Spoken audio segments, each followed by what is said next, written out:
Okay, we're recording. We're ready. So my name is Regina, and I'm a portrait photographer. So the question was why I photograph men with beards, and I included some other personal projects and why I do personal projects mainly. Feel free to interrupt me, ask me questions, or yeah, and so on. So why do I do personal projects? Because they're fun. They're creative. They, I mean, you can really experiment and do anything you like. Most importantly, I can do whatever I want. And because there is no financial outcome, it's nothing that I expect in terms of financial outcome from there. Therefore, I don't need to finish them. I can start something and then just try. And if it's not good, or if I don't like it, and so on, I can just leave it, or I can pick it up in a couple of years' time again, and so on. And the last thing is literally any subject goes. And to basically show you that any subject goes, I'll show you one of my personal projects, which was called Anatomy of a Lemon. So the whole idea of the project was to kind of explore lemons. Don't ask me why. But yes, I never finished it. These are the only 3 pictures that I found. But lemons were dried and they were cut and they were put in different environment, and they were photographed and so on. And I have no idea what I wanted out of that project. It was in a way fun, and we had lots of drinks with lemons after that. Maybe I'll get back to it at some point. I don't know. Okay, so one of the first official personal projects that I did was called Saudade, which is a Portuguese word, and which was born out of a discussion, out of a conversation that I had with a Portuguese friend of mine. What is saudade? And saudade is a word that has no direct English translation well, it doesn't have any English translation. It will take a lot to explain. So I put that, you don't have to read it, but probably my most favorite explanation of saudade is the vague and constant desire for something that does not and probably cannot exist, for something other than the present, a turning towards the past or towards the future, not an active discontent or poignant sadness, but an indolent dreaming wistfulness. Obribel is a Portuguese scholar, and the best way to describe saudade is basically historically Portuguese, because they are a nation of sailors. So that is probably best described as the feeling that the woman, the wife, will feel when her husband goes away on a voyage, and they don't know whether they're gonna see each other again, or even if they see each other again, he's not going to be the same person, because from after 5-10 years or whatever the voyage takes. So yes, I picked up this as an exploration, and to see whether, if I cannot translate it directly into English, can I actually make a visual representation of saudade? This was part of my research. Please don't read it. But I found someone else who's in languages and so on, and she was really interested in that term as well. And she found a similar term or similar description of the feeling in all these languages that are over there. And yeah, it was quite interesting. So this is my representation of saudade. I call them my saudade fairies. This became a solo exhibition during my course at the Cambridge School of Art. Yeah, what my thinking at the time was that something, you give something away and something is eating you from outside, and so on and so on. That exhibition also had something, because so that was very personal for me. as a feeling, because I kind of identified with it a lot, because I've lived in a different country and I still call this country home. So part of the exhibition, we used these really tiny bottles of wine. We had to drink all the wine, which was the good, which was the bonus. And then I bottled my memories. So these are all, it's the print layout, the way I printed them, tiny little prints. And each one of them was actually stuck in a bottle and the bottles were hanging. And you can interact with my memories, but you cannot touch them, which the bottles are somewhere still at home with the pictures inside. I have to find them. Yeah, that was a lot of fun to do. Something that you've probably seen around on LinkedIn recently is For the Love of Horse, which started as the New Market Lab project. And as all the projects, all personal projects for me, they start with a question. Usually a question that bothers me in some way. So this is Stephen from Ray Guest Racing. And usually that question is something like, who are all these people who make the racing industry possible? Because we all know about famous jockeys. We all know Frankie Dettori, even if we're not in horse racing. We've all heard about the winners and so on. But there are thousands and thousands of people that actually work on a daily basis, and they do quite hard physical work to make that happen, and no one ever talks about them. So the second description is basically when, because I tend to write a lot when I have a project to give myself a reason. This is another portrait from there. This is Minty. She's 15 years old. You probably saw that on LinkedIn. I recently posted her. I mean, at the time she was 15 years old with lots of broken bones.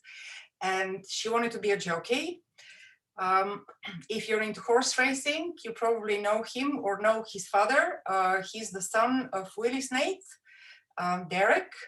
Derek is a really nice chap who actually came back for his photograph. He found me through another photographer, funnily enough.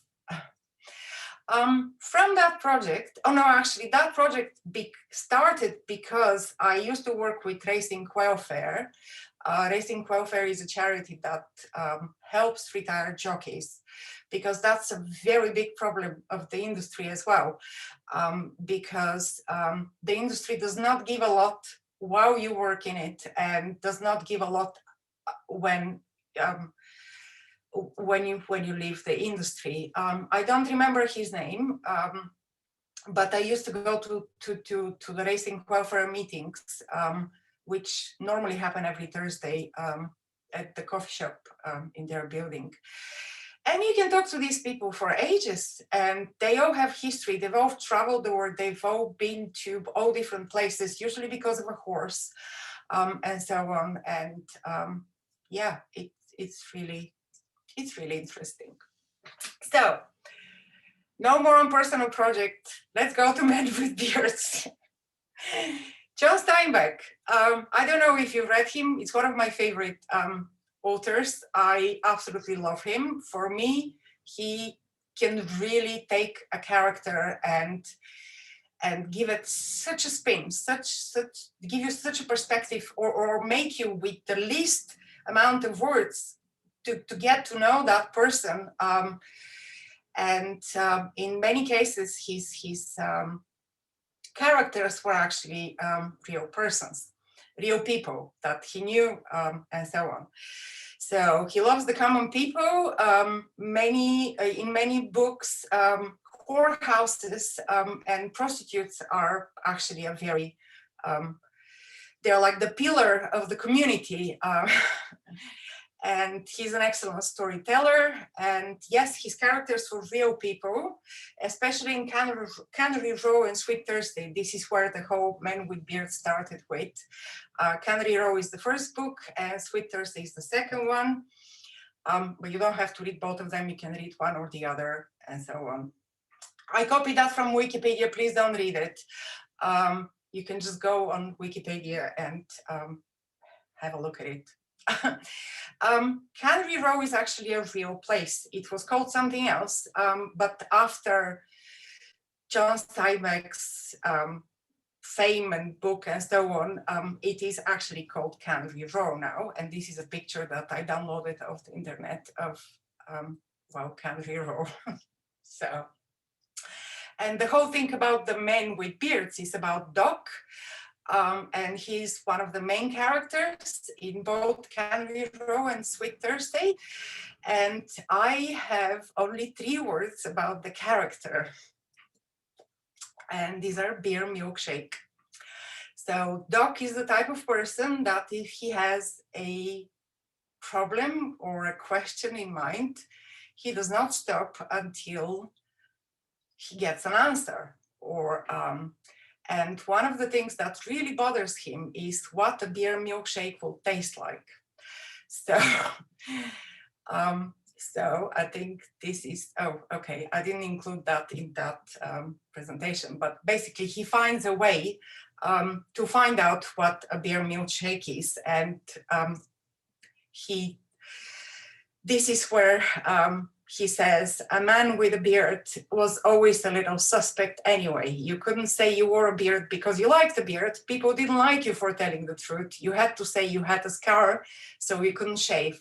So when he goes into a diner and he orders the beer milkshake, he actually tells the woman behind the bar that he has a condition and these are doctor's orders and he has to try it. He tries it and he doesn't like it.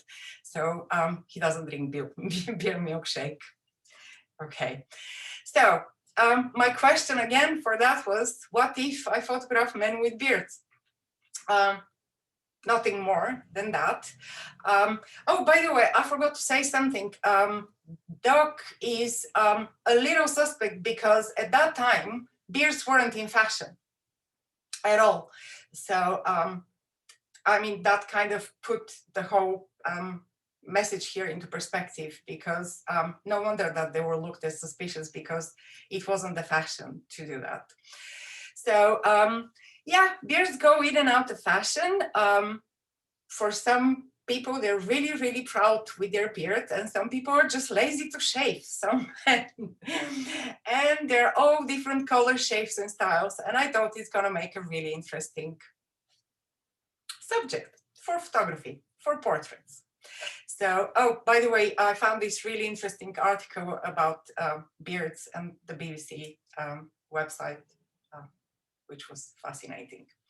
So, reasons why men should have beard. And please, Gary, David, and who else is there with a beard? I would love to hear why you have a beard personally. So one of the reasons is because beards are like a symbol of dominance.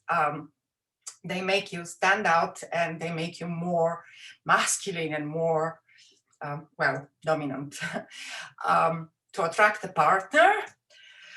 And also add some mystery or secrecy, because we communicate emotions through eyes, hands, mouth, facial features, body language, and so on. So the mouth is actually quite important.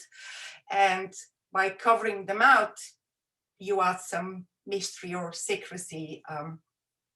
Or maybe you do have a secret, I don't know. Okay, so this is one of my men with beards. This is Alan. I met Alan in a coffee shop in Ely. He's quite a character. And I just went to him and said, I really love to photograph you. And usually the question, every time I do that, and it doesn't matter what kind of project it is, people call me after a couple of days and say, why me? And then I explain why them. The funny thing with Alan is, it turned out we actually know each other. And well, not know each other, but we've been to many places together. He's into music, he's into motorbikes. I'm into music, I'm into motorbikes. So only after he came to the studio, I actually realized who he is. And I found a picture from 4 years ago that I snapped of him because he was so interesting sitting with his beard by the river. And I didn't know who he is at the time and so on. Yeah, Alan lives in a boat. This is Robert. Robert cut my son's hair. And I thought he's quite a character. And the other thing about Robert is he really enjoyed the camera. And we actually almost did a full session with him. Yeah. This, I forgot his name. It doesn't matter. But yes, the funny thing about that is that his wife really didn't like the pictures. He loved them, and she said, "Oh, you look so old and you look so scary on them," and so on. So these are three of my men with beards. Last but not least, the man who got me into photography. The man who got me into photography by giving me a camera when I was 10 years old, and who sadly passed away last October, is my uncle. And he's always had a beard. And when I was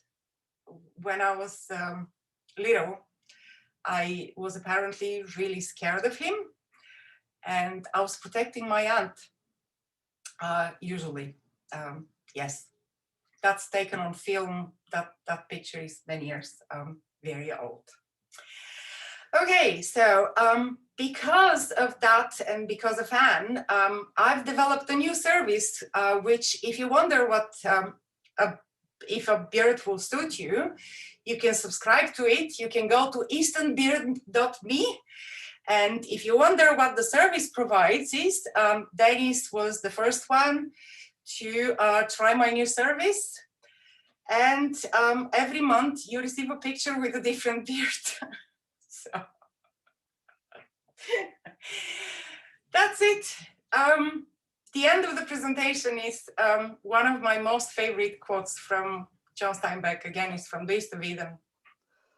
I don't remember if that book involves beards, but it is one of the triumphs of the human that he can know a thing and still not believe it. So thank you. That's the end of my presentation. I have no idea how much time I took, but thank you for listening.